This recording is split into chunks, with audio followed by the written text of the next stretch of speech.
आज हम चर्चा कर रहे हैं पलायनवाद सही है या गलत। सामान्यतः जब ये शब्द हम सुनते हैं तो हम सबको यही लगता है पलायन का मतलब होता है भाग जाना, मैदान छोड़ के चले जाना,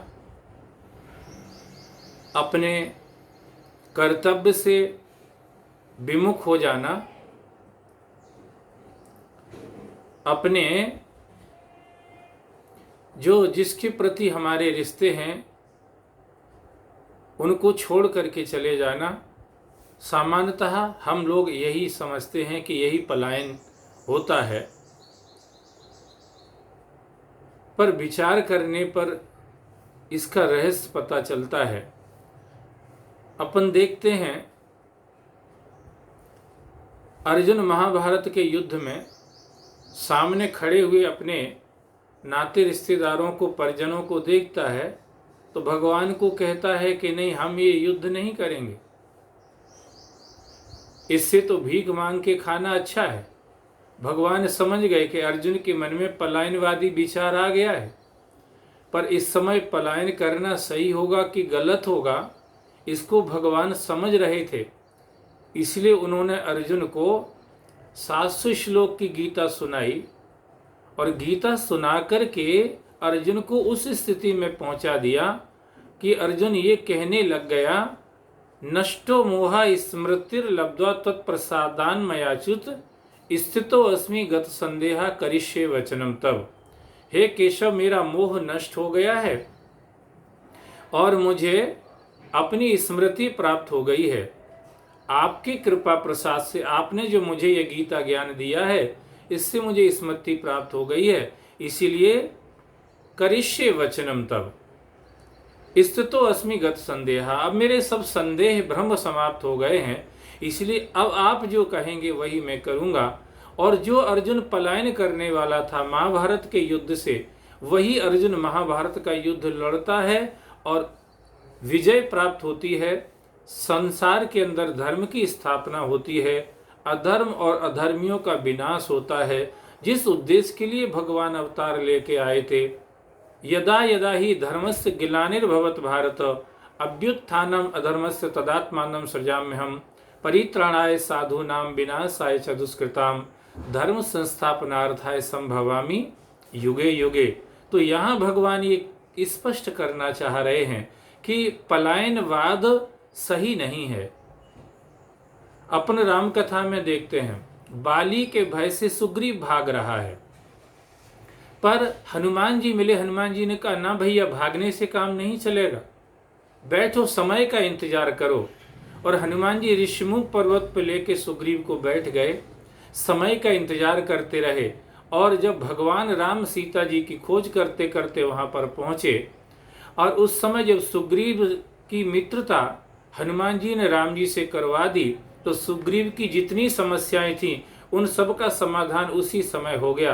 भगवान ने सुग्रीव का हाथ पकड़ के कह दिया, सखा सोच त्यागो बल मोरे, सब विधि घटब काज में तोरे। और यहाँ पर भी यही बात समझ में आ रही है कि सुग्रीव का जो पलायन करना था, भागना था, वो सही नहीं था। समय का इंतजार करके और समय पर वो काम होगा, ये समझ रख करके ही हम अपने जीवन को सफल कर सकते हैं। शबरी मतंग ऋषि के आश्रम में मतंग ऋषि को लगा कि अब मेरा शरीर छूटने वाला है। उन्होंने शबरी को कहा कि बेटी, अब मैं जाऊंगा। शबरी ने कहा, आप चले जाएंगे गुरुदेव, तो मैं अब मैं भाग के कहाँ जाऊंगी, घर से भाग के तो आपके पास आई, अब आप चले जाएंगे तो यहाँ से भाग के अब मुझे कहाँ ठिकाना मिलने वाला है।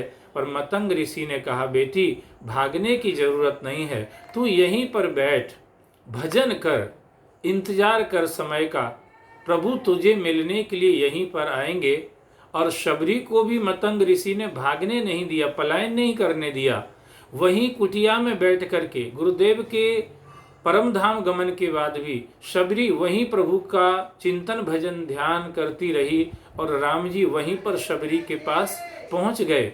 तो इस तरह से पलायन करना सही नहीं समझ में आता है, पर कहीं देखो तो दूसरी बात भी मिलने को समझने को सुनने को मिलती है कि संत शंभु श्रीपति अपिवादा सुनिए जहाँ तहाँ असमर्यादा काटिए तास जीव जो बसाई श्रवण मूद नत चलिए पराई।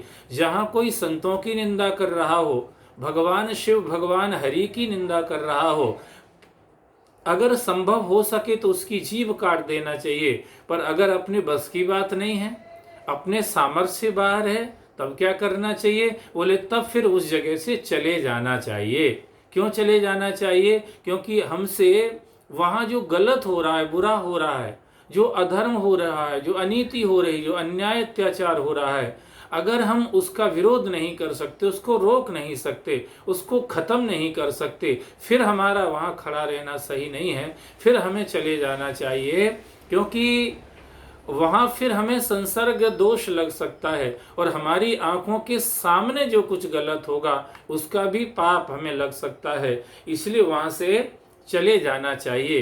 तो ये सब जब हम प्रसंगों को देखते हैं तो उससे ऐसा लगता है कि जो अच्छा है वो अगर हमसे हो सकता है, समय का इंतजार करके, परिस्थितियों की अनुकूलता को देख करके अगर वो हमसे हो सकता है तो उस कर्तव्य से हमें नहीं भागना चाहिए। वो पलायन निंदनीय है, पर जो हमसे हो नहीं सकता और जहाँ पर खड़े रहने से हमारे जीवन को भी बिगड़ने की संभावना बनती है, और उन कृत्यों को, उन अनीति अन्याय अत्याचार को देख करके अगर हमें भी उसका अपराध लगता है, पाप लगता है, दोष लगता है, पर हम उसका विरोध करने की सामर्थ्य नहीं रख सकते, नहीं रख पा रहे हैं, तो ऐसी जगह से हमें चले जाना चाहिए।